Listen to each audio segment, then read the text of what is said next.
पाठ 5 गन्नू। पाठ प्रवेश। बच्चों के कोमल मन मस्तिष्क पर उचित अनुचित व्यवहार एवं आसपास के परिवेश का बहुत अधिक असर पड़ता है। बच्चे स्नेह और प्रेम के भूखे होते हैं।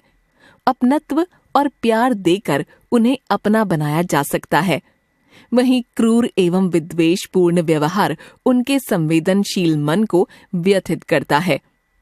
बच्चों के साथ किया गया भेदभावपूर्ण तथा अपमानजनक व्यवहार हर दृष्टि से गलत तथा निंदनीय है।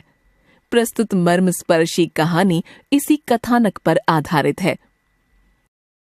5वीं कक्षा से आगे पढ़ने के लिए गन्नू को अपने चाचा के पास शहर जाना पड़ा। गांव में प्राथमिक विद्यालय के ऊपर पढ़ने के लिए कोई विद्यालय नहीं था। 5 कोस दूर एक दूसरे गांव मंजौर में एक उच्च विद्यालय था। उसके खेतीहर पिता ने अपने छोटे भाई रामशरण से गन्नू को शहर में पढ़ाने का आग्रह किया। दोनों भाइयों में बहुत प्रेम था। रामशरण ने कहा, जरूर भैया, गन्नू के हम भी तो कुछ लगते हैं।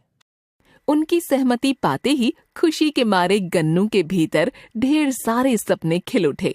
शहर देखेगा, चौड़ी सड़कें, दुकानें, फ्लैट में रहने का मजा, घर में ही शौच। सिर्फ एक बात उसे खल रही थी कि वहां माई और ट्रीजा गाय नहीं होगी। जैसा उसने सोचा था वैसा ही सब कुछ पाया।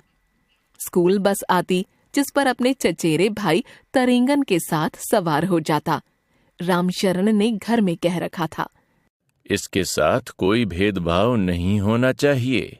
घर में तरेंगन के समान ही हर चीज पर गन्नू का भी हक होगा।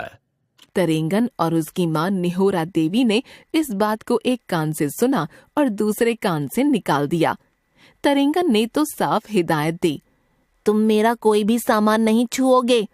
गन्नू समझ गया था कि चाचा जरूर उसके हैं, लेकिन यह घर उसका नहीं है। तरेंगन दिन भर मोबाइल से चिपका रहता। वह देखना चाहता तो चाची भी उसे झिड़क देती, तुम हमारे बच्चे को क्यों तंग करते हो। बेचारा गन्नू बालकनी में जाकर किताब कॉपी खोल लेता। उसके पढ़ने की जगह चाची ने बालकनी में ही तय कर दी थी। किसी तरह 1 साल पूरा हो गया। परीक्षा फल निकला तो गन्नू 60 बच्चों में सबसे अव्वल आया। रामशरण ने गन्नू की पीठ थपथपाकर गले से लगा लिया। वाह गन्नू, तूने कमाल कर दिया बेटा। देखो रे तरेंगना, गांव से आकर इसने सबको पीछे छोड़ दिया। तुम मोबाइल में फालतू के गेम खेलते रहते हो। कल को आंख भी चौपट होगी और भविष्य भी नष्ट हो जाएगा। गन्नू की बड़ाई और तरेंगन की खिंचाई से माँ बेटे परेशान हो गए। गन्नू को अपनी माँ, बापू और ट्रीजा गाय की याद आने लगी। बापू कंधे पर उठा लेते, माँ उसकी बलैया लेती। ट्रीजा खुशी से मुंडी हिलाती। उसने एकांत पाकर चाचा से सहमते हुए कहा, चाचा जी, मेरा माई, बापू और ट्रीजा से मिलने का मन कर रहा है। ठीक है, हम जाने की फुर्सत निकालते हैं, नहीं तो मोबाइल से बात करवाते हैं। अब वहां भी गांव-गांव में टावर लग चुके हैं। अभी हम एक ट्रेनिंग के लिए कोलकाता जा रहे हैं। 3 दिन बाद लौटेंगे। रामशरण के जाते ही घर में नया झगड़ा शुरू हो गया। तरेंगन का मोबाइल नहीं मिल रहा था। तरेंगन गन्नू को दोष दे रहा था। चाची ने धमकी दी कि मोबाइल दे दो, नहीं तो तुम्हारा बुरा हाल कर देंगे। तरेंगन ने उसके पेट में 2-3 घूंसे लगा दिए।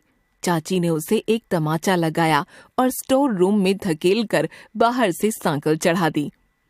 चीखते हुए चेता भी दिया, जब तक बताओगे नहीं भूखे प्यासे बंद रहोगे।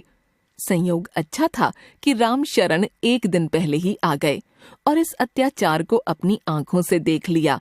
उन्होंने कहा, मोबाइल तो हम अपने साथ ले गए और अब कभी इस दुष्ट तरेंगन को नहीं मिलेगा।